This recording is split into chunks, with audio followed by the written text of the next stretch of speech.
మనిషి గొప్పగా బతకాలంటే శరీర దారుఢ్యం, నరాల బలం, కండరాల బలం మాత్రమే కాదు, నడవడిక, క్రమశిక్షణ కూడా బలంగా ఉండాలి. చాలామంది ఈ భూమి మీద మనం ఒకటి సాధించాలి, గొప్పవాళ్ళం అవ్వాలి అనుకుంటూ ఉంటారు. కానీ సాధించాలంటే ఉండాల్సిన లక్షణాలు ఏంటి? అన్ని రంగాల్లో ఏ రంగం చూసినా గొప్పగా సాధించిన వాళ్ళలో ఉన్న లక్షణాలు ఏంటి? ఒకటి, smart work and hard work. చాలా అంశాల్లో వాళ్ళు చాలా స్మార్ట్గా, హార్డ్గా పనిచేస్తూ ఉంటారు. మీరు ఇక్కడ చూడండి, మీరు ఎంత గొప్ప హార్డ్ వర్కర్ అయినా మనలో డిసిప్లిన్ లేకపోతే waste. Hard work, smart work మనల్ని నడిపిస్తూ ఉంటుంది. దాంతోపాటు డిసిప్లిన్ చాలా అవసరం అన్నమాట. మన పనే మనకు ఫస్ట్ ప్రయారిటీ. ఇలాన్ మస్క్ ఒక మాట అంటారు, చాలాసార్లు నాకు కూర్చుని టిఫిన్ తినే టైమే ఉండదు, బ్రేక్ఫాస్ట్ చేయకుండా ఓన్లీ కాఫీ తాగి పరిగెడుతున్న సందర్భాలు చాలా ఉంటాయి అని చెప్పి. అంటే మనం అనుకున్న ప్రయారిటీ అనేది చాలా చాలా అక్కడ ఇంపార్టెంట్ అని చెప్పి. అందుకని ఆ వ్యక్తులు అన్నిటికన్నా ఎక్కువ ప్రయారిటీ తమ వర్క్ ఇస్తారనమాట. దానికి ఏం కావాలి అంటే ప్రధానంగా డిసిప్లిన్ కావాలి. 2, పాజిటివ్ యాటిట్యూడ్.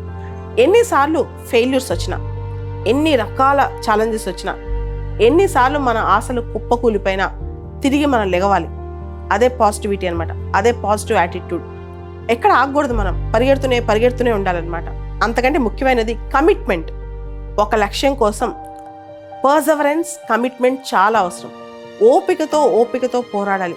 ఆ కమిట్మెంట్ ఎలా ఉండాలంటే అసలు 100 సంవత్సరాలు పట్టిన ఆ పని కోసం పూర్తి చేస్తాం అనే ధైర్యం, ఆ పని పట్ల అంకిత భావం అంత ఉండాలన్నమాట. అదే commitment.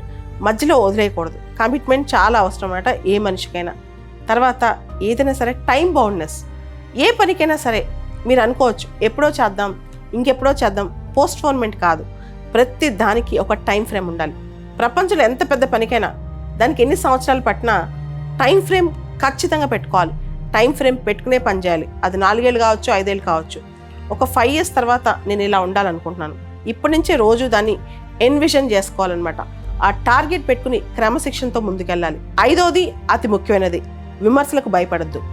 Face the criticism positively.